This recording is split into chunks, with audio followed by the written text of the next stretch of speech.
Ninaitwa Happiness Luiza, ni mshindi wa safari ya kimataifa au International Travel Award, na akiwa kama mama anayejipenda ambaye amethibitisha kuwa umri sio kikwazo kwa mafanikio. Happiness ameweza kusafiri sehemu mbalimbali duniani akichangia maisha bora kwa familia yake. Sababu fursa kubwa nimeiona kwenye hii biashara ya network marketing na kampuni ya BSUD.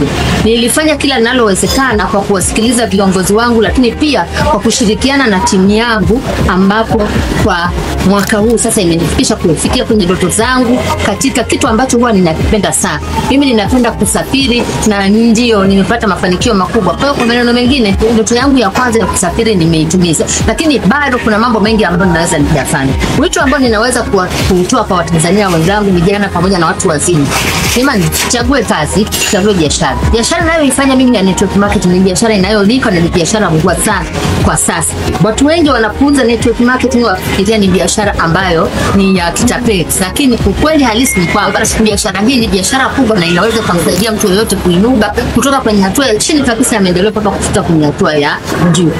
Vijana wa Kitanzania, wanawake wa Kitanzania, hasa wanawake, sisi ndio huwa waoga wa kufanya mambo. Kwa hiyo tuweze kufanya mambo. Nimejifunza vitu vingi kwa mdudu Nzi kwa anafanya mambo yake kwa haraka na maamuzi haraka sana. Kwa na mimi niliamua kufanya maamuzi haraka kuweza kupata hiki ambacho ninakipenda.